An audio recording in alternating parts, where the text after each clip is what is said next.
Who would ever fake a degree to Harvard? You really don't think there's people out here that will do that type of stuff? Another great example, Liver King. It's shocking when people are shocked by things like that. A healthy dose of skepticism is very important, it's particularly when it comes to things like your health and your wealth, because that's what's going on.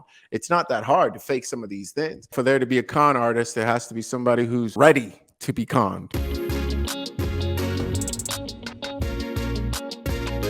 Welcome to the Good Life.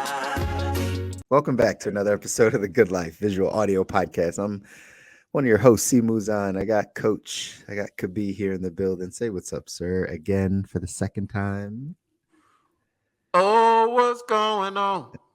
Ooh. What up, though? How you feeling, Kabi? How you Feel feeling? good. A little too cold out here in La La Land. I got a bone to pick with the weather setters. But otherwise feel good. Windy. And you know what's crazy in LA is like when it's windy, it's like a little bit of weather and people just like freak out. They start clamoring, right? Freak out. Even the trees, man. We had a little bit of wind today, but you go like street by street by street by street. Big pieces of trees, palm trees falling down, not like little pieces. It's almost like they wait. They don't prune them because they wait for the wind to bring them down. I mean, I was walking, I saw a dude in front of me almost get hit with a big old thing just fell right in front of him. And dude just like looked up, was like, and just went around. I was like, dog, you were seconds from that hitting your head. But that is La La. Welcome to LA. Well, that is La La. For real, welcome to LA. People do freak out when it drops below 60. Like, listen, that's what happens. And when it gets windy and gets a little less than perfect weather, because it's supposed to never rain in Southern California. It's supposed to apparently never get And cold. that is a lie. Yeah, Tony lied to us. They did. It rains and it gets cold and it's windy. And people have to learn how to adapt. That's true. That's it. True. Just learn to adapt. But either way, the rest of the country, here's something funny. We got some snow today. Oh, wow. Ladies and gentlemen, we're almost in March, by the way. I understand this. Come on. Come on, Philly. Listen, it was just a little dusting, and I'm a little higher up the mountain, right? I'm a little higher up the mountain. So we get it a little bit. It's a little bit colder up here. But we got a little dusting. We got a little 30-minute dusting of a little snow. So, everybody can't be in Southern California. Everybody can't be in sunny Southern California. Some of us have to live in the terrain that makes us men.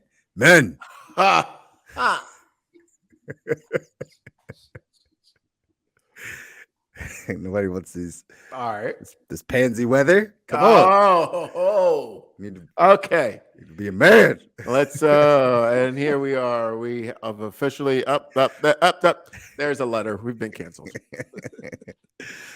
Yeah. From Listen. the Woke Federation. They're paying attention over on YouTube, but it's all good. We're still here. We're not offending. Shout out to Detroit, though. It probably snowed in Detroit today. I bet it did. But you know what? If for some reason, snow in Detroit, snow in Philly don't sound the same. Philly sounds like death. Detroit sounds like, glistening land full of music and good stuff. Sure. Yeah. Sure. Yeah. Anyways. Yeah. There we go. That's all we need. Let's get into the show. Hey, this is our segment called 2 by 2. 2 by 2. This is an interesting one. Heard about this earlier, but didn't know that, there was some new news on this. So again, those of you watching us live, you'll get a chance to hear this kind of first. If you're tuning in after on the replay, as soon as this gets posted again, this might have already, this might be old news to you, but ex-NBA players were sentenced to prison after a multi-million-dollar fraud scheme. So Allen Anderson and Kenyon Dooling have received prison sentences for their roles in a multi-million-dollar healthcare fraud scheme. Apparently, they were one of 18 former players arrested and charged that involved around $4 million in fraudulent claims to the league healthcare plan. They were literally getting like fake doctors' notes and things like that, and making money from it, I guess. So it says they got both sentenced to 2.5 years. 2.5 years for dueling, 2 years for Anderson, sentenced to prison. This widespread fraud scheme went to great lengths to keep this scheme running and facilitating hundreds of thousands of dollars in fraudulent claims. What's your take on this? The healthcare system is broken. I'm not in any way, shape, or form condoning theft, lies, fraud, perjury. We'll throw that in there because that's a powerful legal word that people seem to recognize. But the healthcare system is broken. I'm not even sure this is necessarily a sign of it being broken. I just know it's an opportunity to speak on the topic that the healthcare system is broken. Doctors don't like it. It makes it difficult for them to do their job and to do it well and to care for the patients that they are literally under oath to care for. They have to jump through a lot of hoops. Obama did not fix the healthcare system here in America. Nothing against Barack, nothing against young Dooley. Nothing against young B. But no, it was not fixed. It was not fixed. I know this because I feel like I've personally been through this. It is insane that when you go get yourself health insurance without a job or through a company, we're talking about hundreds and for some people thousands of dollars for health care. I'm not saying, I mean, we're talking about healthcare. That's insane, right? If I'm paying $600, $700, $800 a month for healthcare, I'll leave off with this. I might just risk it for the biscuit.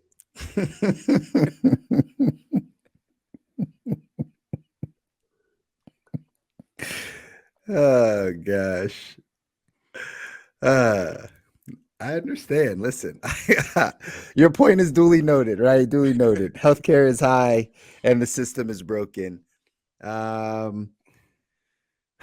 just wouldn't expect this from NBA players, in all honesty, right? Like I wouldn't expect it from them. 1,000% understand that it's a lot for healthcare in this country, but you're in the NBA. Now, I don't know the ins and outs of people that are in the NBA. Everybody that has a job, I want everyone to understand this, right? Because everybody that has a job to some degree feels like they're not getting paid what they're worth at their job, or that there is some form of like, I should make more or have more or right, be compensated better. You know, you hear this from athletes. If we put our life, you know, you're hearing this a lot in the NFL.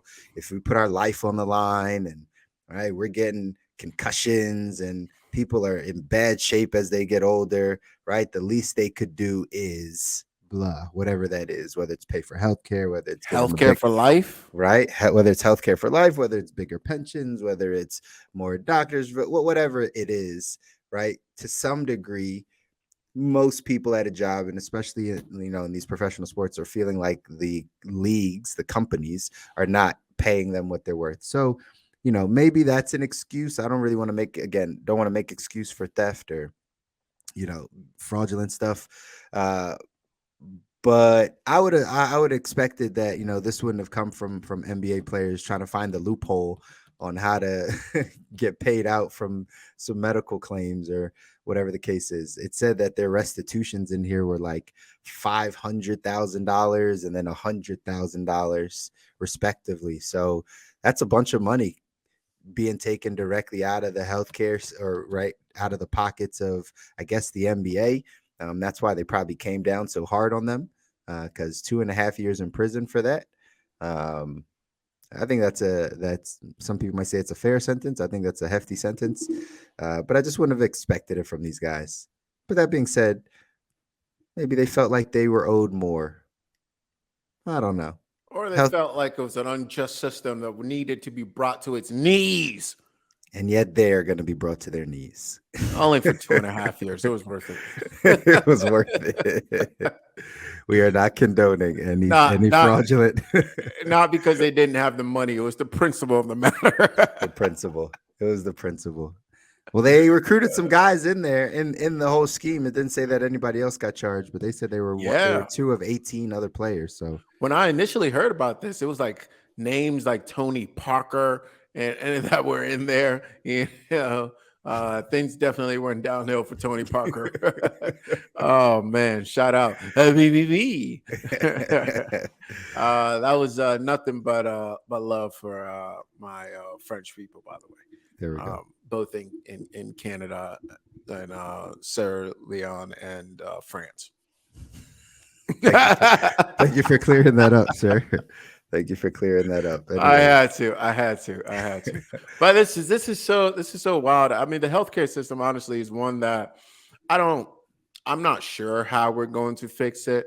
But for me, I've come to a place where it's like, well, like a lot of different problems that we have here in our modern environment, it's really going to come down to us being aware, number one, and number two, on an individual level, becoming self-sufficient, and then pairing up with other self-sufficient individuals to create, communities, etc. So in this particular case, the hope would be as quickly as possible, become self-insured, so that we can go ahead and say, I appreciate it, but I'll go ahead and invest my $600 a month that I have to give you just in case I get hurt. Yeah. Something happens.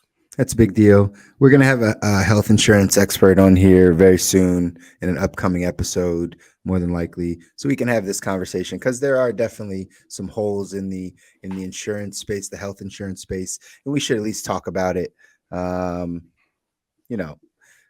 Some people will vote for, was it universal health care, right? Like everybody getting health care, but there's always there's pros and cons to everything. There's pros and cons to everything. I believe I heard this. I'm not an expert in this space, but I believe I heard Canada has that, right? Canada has like healthcare for everybody, like universal healthcare, whatever it is. But like, I also heard that you might have to wait like 3 months to get a doctor's appointment type of deal. Really? Yeah, right. Like, it's not like some like you get on demand, like how we schedule an appointment for next week. Yeah. It's kind of like, no, okay, you're in line, like waiting for everybody else. And so you can hit the emergency room or whatever that is, or you can wait for your turn 3-4 months later to make sure you get an appointment. It's crazy. So, I've heard different feedback from multiple different, countries. Right. And it's hard to tell. I think that's one of those things. There isn't a lot of clear, transparent information for the common person that doesn't spend their life studying healthcare. But it's one that's even insane, because does it really make sense in the sense of like, I would love to get more information about like the history of the healthcare system, what was originally meant to be, because it can't be what we're in now, right? If that was the initial sort of vision. So I don't know, man. It's really tough. I had personally, it's been something that I've struggled with throughout my life in different points, whether it's no longer being able to be on my parents' insurance, then having to find one of my own, then finding one as an entrepreneur, then finding one. It's just like, oh my gosh, this is so crazy. Thank goodness. I'm typically been very, very blessed in terms of my health, but this is pretty ludicrous. In fact, one of the things I had when I was clearing my debt out of college, when I was getting out of debt, was medical debt. I think I've mentioned this before. It was medical debt, and it was medical debt as a result of insurance. So I had gotten into slid on black ice, gotten into a car accident, and here I was like, well, at least I'm good, right? Insurance is going to cover this. Give them a call. Oh, nope, sorry, blah blah blah blah blah. End of the day, they didn't cover anything. So I ended up with insurance debt, essentially, right? Paying for the car, and then medical debt that I had to pay for as well. And that's crazy. You've been paying for insurance for so long, then something happens and doesn't come through. Yeah, that's nuts. That's like, yeah, that burns people, man. It happens to a lot of people, right? Those clauses and the things that insurance covers and doesn't cover for the amount that you pay them, right? So it's tough. It's tough, but there's got to be a fix. There's got to be some more transparency around it. That's what I think it is, right? It's got to be some more transparency around it. Got to have some more conversations around it Yeah. in order for it to get fixed. That'll be important. That'll be important. So, enough on the healthcare system. Today's topic, we're talking about navigating some of this information overload out there. I don't know how many of you guys are out there feeling this way, but Kabi and I had this conversation off camera, just talking about the amount of information, most of it bad information, or just, can't apply to all of us. But just the amount of information out there around our health and our money, right? The health and wealth side of things. There's just everywhere you turn, there's somebody kind of telling you about something, or right, telling you their way of doing it, or this is the right way to do it, and that's the wrong way to do it. And there's just so much of that out there, that how are people able to focus? Like, how are people able to actually get on a solid plan or know exactly what to do in their health or in their money when there's so much information, right? When do we get to this place of information overload? When do you think this was? Because I feel like it's been more recently than I've seen in the past, but maybe it's just because we're more tapped in now. But like, when do you think we got to this place of like so much information around health and wealth? I would say probably our generation, the millennials. This is the first generation where you see that recalling of information, of just facts, is not as glorified as it used to be with maybe our parents, where the smartest and most intelligent students and people, et cetera, were very quick with recalling information.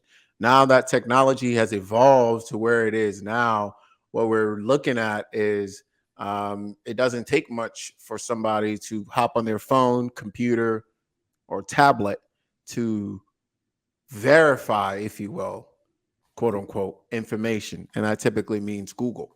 And that's all good, because that now means that we can go ahead and allot more of our God-given computing power around interpretation and application of information, rather than just rote memorization of information. The issue, though, is we're at a point now where that recall allows or has individuals feeling like they have actually accomplished something, right? So I read about how to, or I watched a video about how to, or I did this about how to take an car engine apart and put it back together, so I can pretty much do it. All right. And this is actually a phenomenon that they've studied, where they look at individuals that will watch YouTube videos and rate their interpretation of their ability to do the task that they just watched a video on. And it's usually pretty high. They feel like they're a good mechanic right after that. Right. So it's very interesting, because it gives us this feeling of, one, we live vicariously through somebody else. We feel like we've gained experience and skill set as a result of that, and then we're straight to go. But as we all know, recalling information has, in and of itself, has multiple levels, right? There's like, can you remember something if I jot your memory, or can you pull straight from it, right? We learned this in language class. If you tell me something in French, I can probably understand what you're saying, but can I say the same thing in French whenever I want to say it, right? So it's a different level of experience. It's a different level of understanding of the subject matter. But we're fooled. Our brain fools us to think that we actually know what we're talking about once we are introduced to a little bit of information, and that information is ubiquitous due to the evolution of technology. And as a result, we live in a world now where there's a lot of information / noise, and our job almost has switched from being, individuals who brains who store information, to now we need to be able to discern information, to sift through and a lot through them. That's such a good point, man. That's such a good point. Like, how does one sift through information? How does one discern what to pay attention to and what not in this information age around the internet and everybody sharing clips and people taking in 45 seconds worth of information or even 5 minutes worth of information? How do we discern what we should be paying attention to? I think it's a big question. So that's a question that's that can be answered a number of different ways. One, how should we? Mhm. Obviously, that is subjective and comes with a little bit of like we then need to take into consideration what we deem to be important, what we deem to be trustworthy, what we deem to be good, right? Versus how do we? I think currently, how do we is we look for markers of authority, right? Is this person have letters behind their name? Do they have diplomas on the wall? Is this person demonstrating that's giving me this information or this source? Right, could be a source now because it may not necessarily be a person demonstrating the results that I require. All right, has this person been verified by members of my community? Right, has this person? So we look for markers of authority.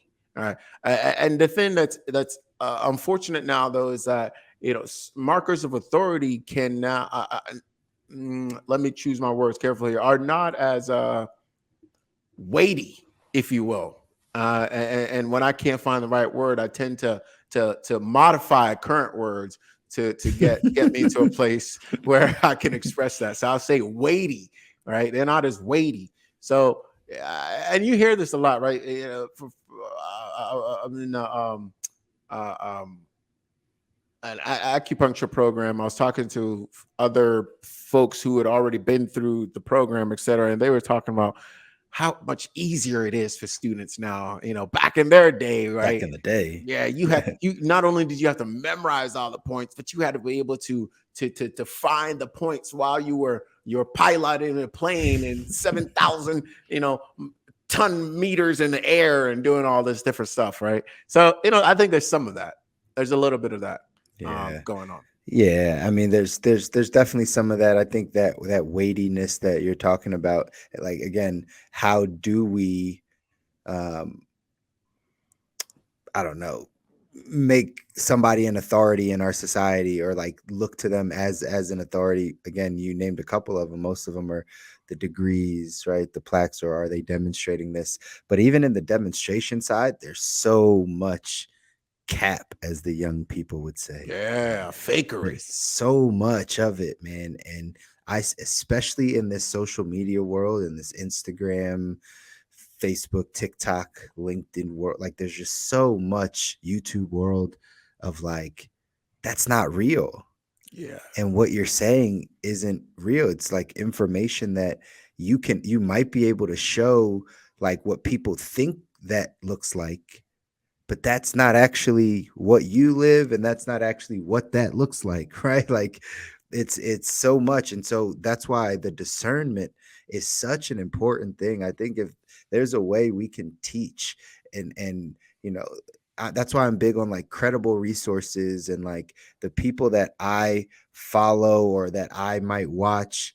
I've been watching them for a long time to understand who they are as people. It's really hard for me to like once I'm introduced to somebody, whether in the health space, wealth space, even other spaces, but let's just keep it those two topics. If I'm introduced to somebody's content and I start to look at some of their things, I will watch them for a solid 4 months, 5 months, 6 months to really like get a feel for what they're talking about. And I'll consume other pieces of content to make sure everything is right in alignment. I make sure it's resonating with the things that I might think, or if it doesn't, I'm cross-referencing those things with other things. But I don't just give anyone my vote of approval of like, oh, they have a blue check, or oh, they have 120,000 followers, or oh, they have so that must mean that they are an authority. I don't do that. Like I really have to dive in and listen to the information and discern the information. I can do this very well on the money side of things, right? And this is where, again, a lot of the information overload comes in, because even me as a financial professional, somebody that has been in the space for some time, and I look at other, whether we call them influencers, or whether you just want to call them, right, persons of authority in the space, the information that they have doesn't always fit everyone's need, right? And that's the problem.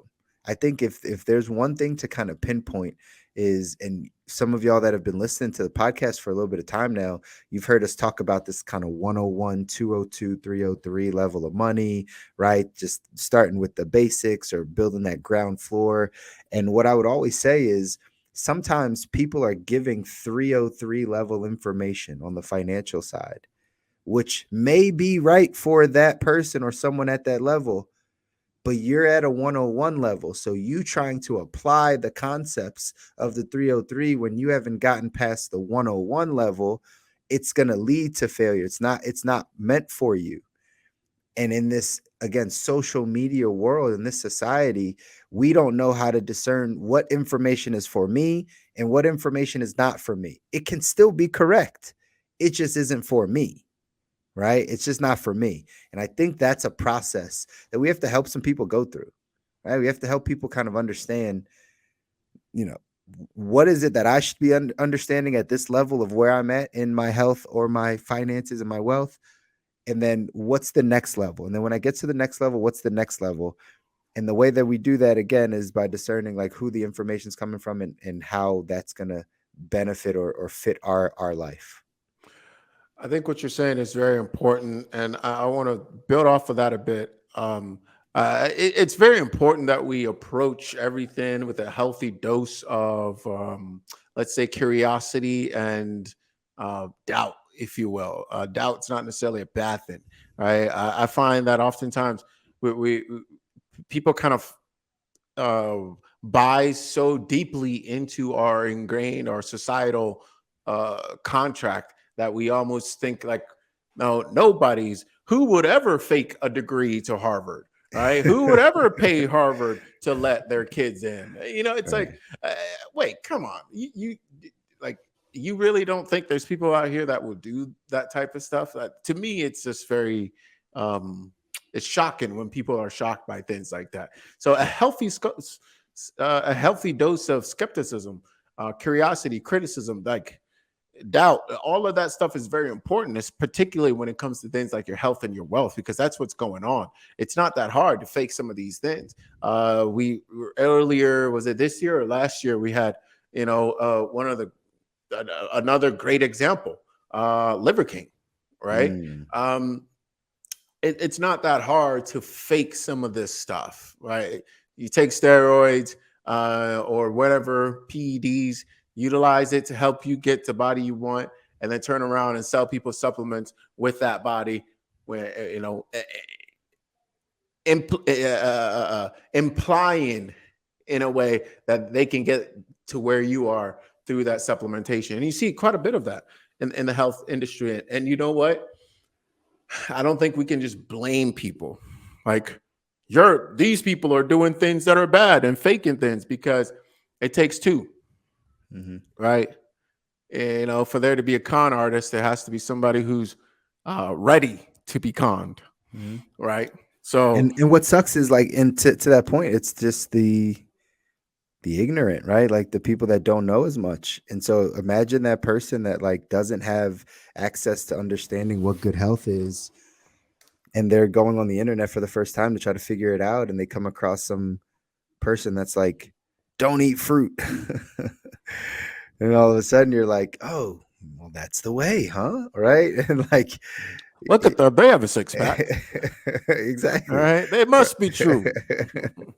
Exactly, right? There's just, again, this back to the point, like there's just so much information that we really have to help people get to like what works for you, right? And those of you that are listening, like I know Kabi and I, we have like a thesis of just continuing to keep it simple, get back to the simplicity of both of these sides. That's why what we talk about works so well, is because both of us come from a similar standpoint of like before we start piling on some of the complexities in each of these areas, because it can get complex and there's a ton of information out, start with the simple things.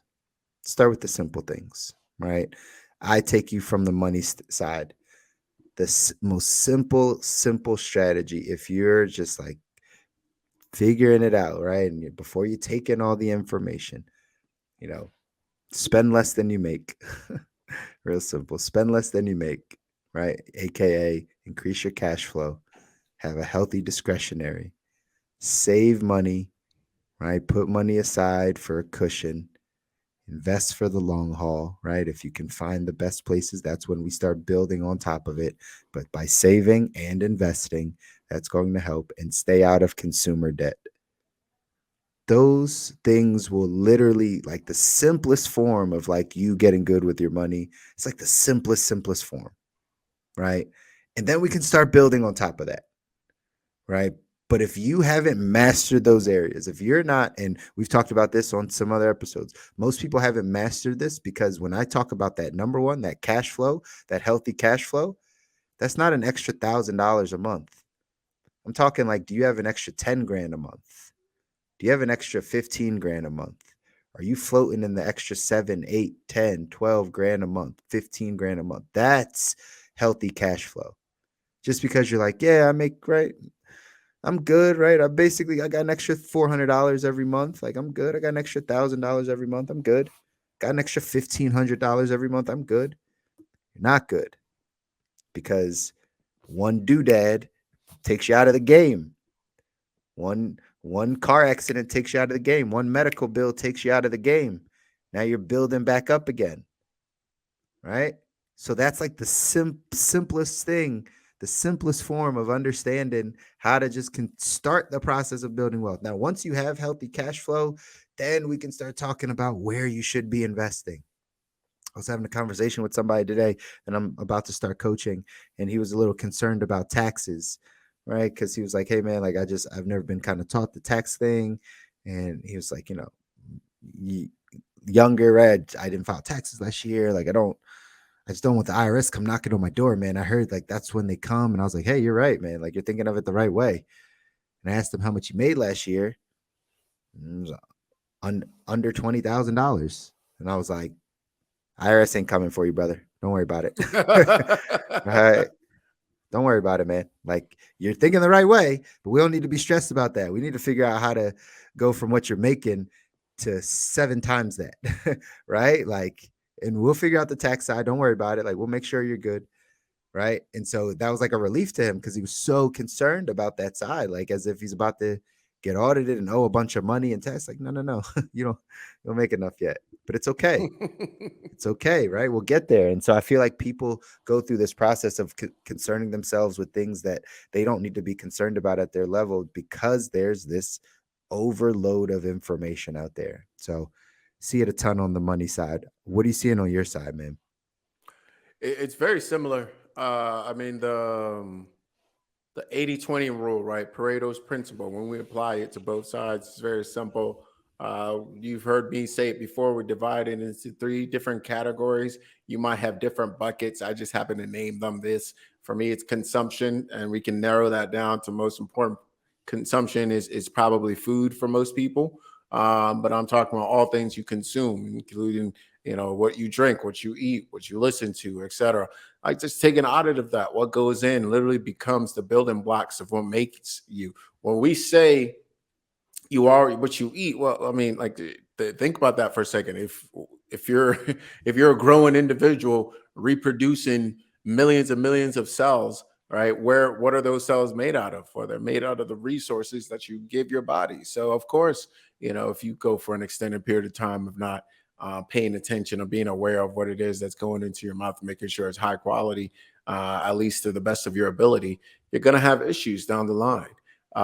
Then it comes down to what you're doing with your time, movement, those type of things. And we're not talking about, it doesn't have to be like, going crazy in the gym and any of that stuff. But if you're not moving for 5, 10, 15, 20 years while you pursue your career of building whatever or earning whatever it is, well, guess what? After 20 years, you ain't going to be, you're not going to be moving like a spring chicken, right? Because you just haven't done it. Okay, so it's very simple. If you're having, you know, a beer and a cigarette, you know, 5 times a day, you know, it might catch up to you. I mean, you know, there aren't guarantees here, but we're just playing the numbers. You know what I mean?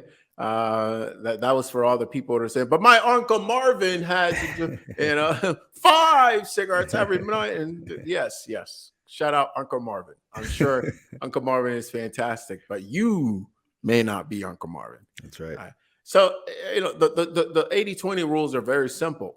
Okay. And when we pay attention to those, it actually saves us a lot of headache down the road. It's a lot easier to prevent than it is to treat and certainly to cure. So Hippocrates tells us something. All disease originates from the gut. When we look at the top 10 reasons why people are not just dying, but having a diminished quality of life, right? So maybe you don't necessarily care about dying, but like while you're here, why not live a good life? Why not feel good while you're here? So that's another huge piece right there, man. And I think it's tough because in the health space, you have so many people. Everybody thinks they're an expert in eating. And I'm sure everybody, you know, thinks they're expert with, well, a lot of people know they're not experts with money, but everybody is like, eats. I know what I like. I know what tastes good. I know what, right. But as to eating in a way that you can both enjoy all the benefits of food, not just the taste, is very important. The taste is important. It is one of the things that heals us. So that's so funny. Yeah. It's really funny. Something that you just said that just kind of clicked for me. The worse people are in these areas, health and wealth, like kind of like the lower level that they are. It's funny. The more that they think they're an expert. It's really, I don't know what that is, but like people that are like not great with money at all and not making a bunch of money and kind of right, the under 6-figure and right, just the average, because you know the average American, by the way, ladies and gentlemen, makes $50,000 a year, $54,000 a year, the average person, right? So just understand, not everybody's out here balling. Doesn't matter what you see on Instagram, right? That's just not life. But like you take that average person that's making that, like they think they know so much about how to do it. They really do. But then you get around people that might make a couple $100,000 a year, right? They might be a little bit better in their finances. They might not be on that cash flow side. They might have good cash flow. They might have saved some money. They actually know they're not experts. Then they're like, man, I need more help because I need to get to this next place, right? And I feel like it's the same thing on the health side. Like when people are just like, you know, super ignorant around the health side, or just, you know, they eat what they want, they consume what they want, they kind of just, they're the ones that feel like they know their body. It's like, I know my body, I know what I need to do, and da-da. And then you start getting educated and you start getting a little bit better and you start consuming some different things. Now you realize how much you don't know and how much you need different things and different, you know, information. So it really is something to be said there about like kind of the level people are at in their health and wealth and how much information now they're wanting over those things, right? I'll sit down with people that, remember, I work with everyone in the financial space, right? I don't just work with the, you know, the higher net worth, the higher income earners.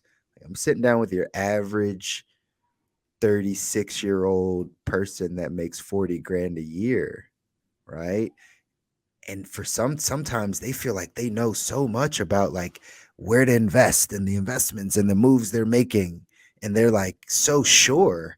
And it's just like, have you ever thought about making more money, right? Like to really get there? And they're just like, I know about this and that, and that. It's kind of like an arrogance that comes with them. It's always kind of funny to me, like, how'd you get? They've been consuming a lot of micro content. Yeah, and watching a lot of YouTube and a lot of Gary Vee and type of stuff. Yeah, that's what happens. And I feel like it'll happen also on the health side of things. Like you just absolutely. You consume so much, but like you don't have the greatest health. Like you know what I mean? Like Can't tell you how many people started talking to me about liver and how important it is that we eat liver. I'm like, do you perhaps follow Liver King online? Right? A word. It happens so much, man. It happens It's so much. yeah, it is. It is. And I do think it's important to care. I do think it's important to be aware. I do think it's important to seek what you do have. But I also think we have um, a certain innate, we have a gut feeling, right? And it's important that we continue to develop this gut feeling. And number one, right? So I'm almost going into my final five here a little bit. So say final five. All right, we'll toss that out there. But um,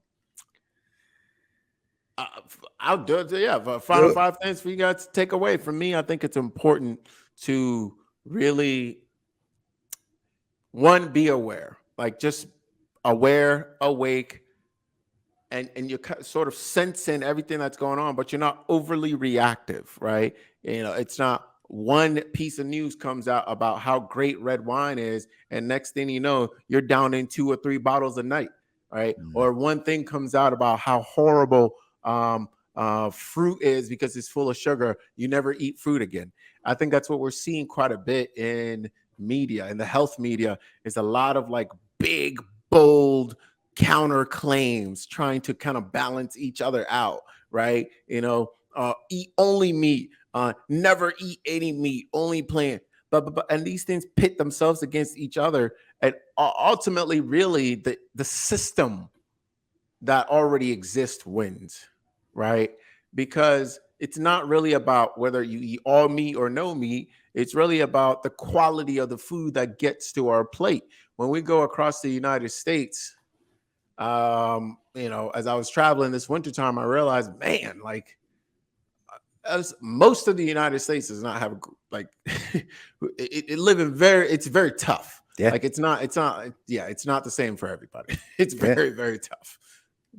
Yeah, no, I agree 1,000%. I was gonna say, like, I think I might have said this on another episode, or maybe I was just telling somebody personally that, like, since moving to a place that's a little bit outside of the city, that's not like in the surrounding areas, not necessarily the greatest. Like the food selection's horrible, horrible, horrible. Like I can understand why anyone that might live in a smaller town or like live in like a rural area that like doesn't have access to like real fresh foods or things like that, like how they really can't consume good food. Like it's really tough. Like me and my wife really resort to like cooking a ton now just because like you go out, there's fast food options and then there's this like crappy casual dining. It just clearly it's just not good. It's just not good. Yeah. Right. And so I can imagine that the more you go around, the more you see, you'll see that there's just not a lot of options for people. Hence why I'm trying to get this vertical farming thing off the ground. Like for real, vertical farming, right? Like I'm not going to talk about it too much on this episode, but like it's a real thing. Indoor farming, learning again, people want to be able to source their own food and their own crops and all that type of stuff. That's great. But like just literally being able to create food indoors that we know where it comes from, the life cycle of it, right? Give it its own way for it to grow, right? Whether it's soil, light, right? Hydroponic, whatever that is. Like, I think that food grown in a controlled environment is going to be the future. Said it here first, ladies and gentlemen. Not He first. did. I Not will. I first, will but- vouch for that. I will vouch for that. I think fresh. Oh, I guess we're already kind of doing this now, but I think there will be an increase in quote unquote fresh food being delivered to homes, but also good application of processing of food. So like taking a bunch of dark leafy greens and freeze drying them and getting them into powder, etc. I think there will be a massive increase in those two before you see vertical farming. Boom. Yeah, that would be my call. That's interesting. That's interesting. I just think we've gone a couple of years now where people have been removed from their food source, that it's not going to be very easy to go back. Yeah. It's not going to be easy to go back for people that are for people to start growing their own things. I think some people will, but I think most people, um, I mean, you have now, think about it for a second, right? You have now, we're now fully in the stage where most individuals are from birth never like play in soil or like are around food that's grown at all. They're Right. only ever around food that's like fully prepared or like ingredients to be prepared that's already kind of gotten to a certain point. Totally. Totally.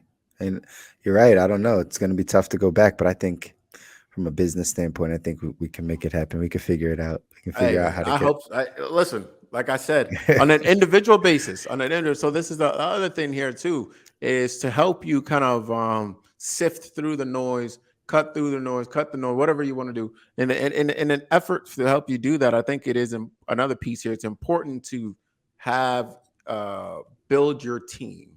All right, build your team. And that's where you're going to go, your advisory board. Mhm. That's where you're going to go with some of this information to help you decipher them. That's what I tell folks who work with me, clients who work with me, is that I'm a member of your board. Right. I'm a member of your board.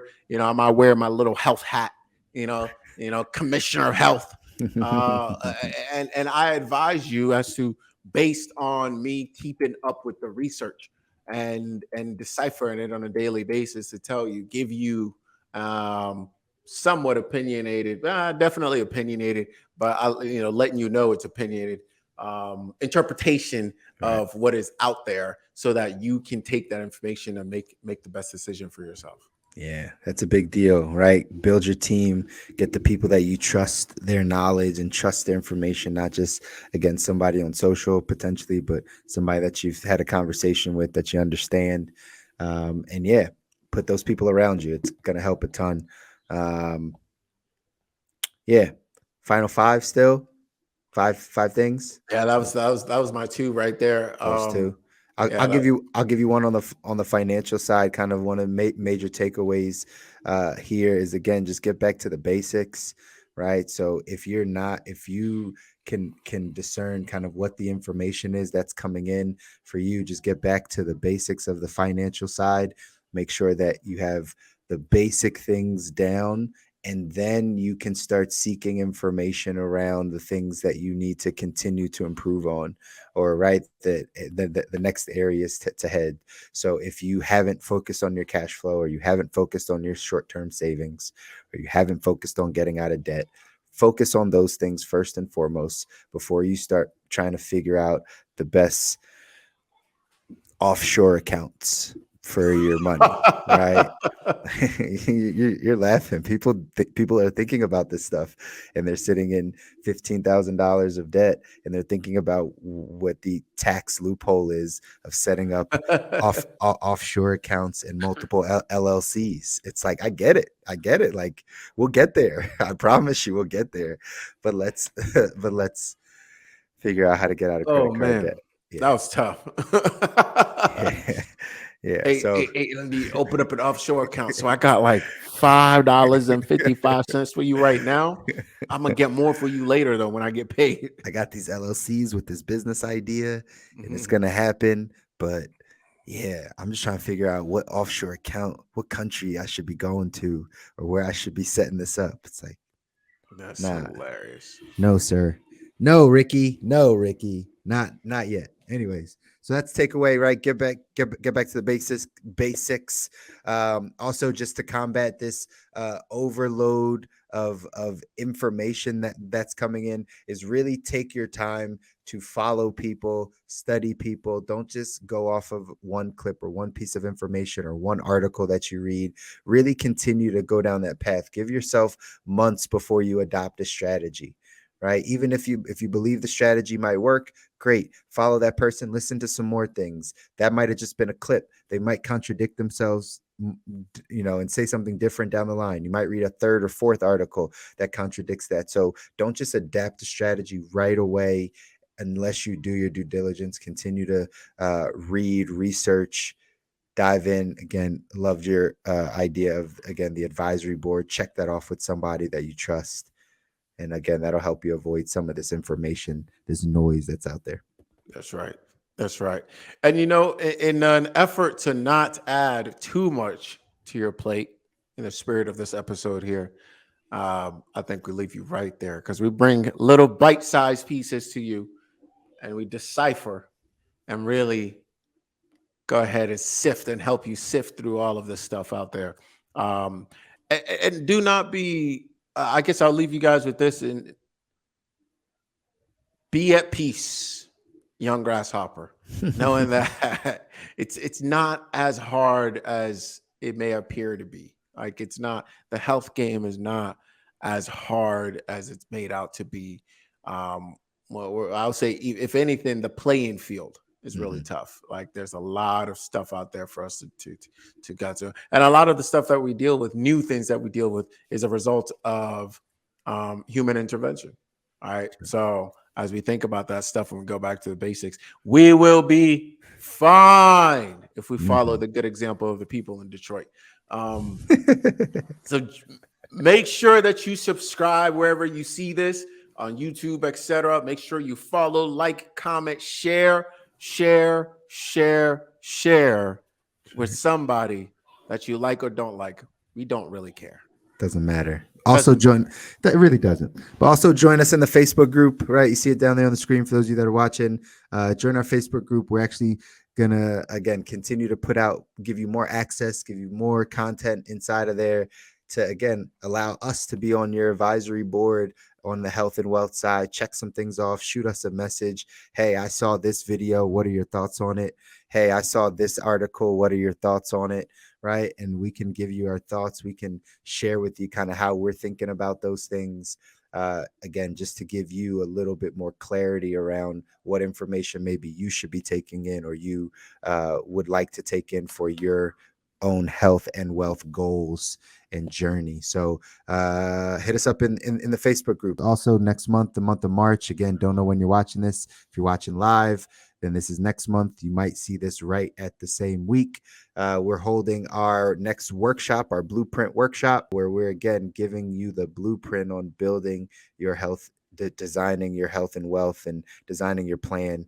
We're going to be taking some live questions, kind of like we did last time, but we're going to give you some actionable things to be able to take away from that workshop so you can implement them right away and continue on this blueprint of the journey that you want to be on in your health and wealth. So that's it for today, guys. That's it for today. We always enjoy coming. Thank you for everybody that continues to watch, continues to share, continues to engage with us on these platforms, whether it be YouTube or Facebook or LinkedIn. We appreciate all of you. We want to continue to add value, continue to help you decipher the things that are going to help you get to that good life or that great life, however you want to call it. But just know we're here in your corner. We're here. And until next time, peace.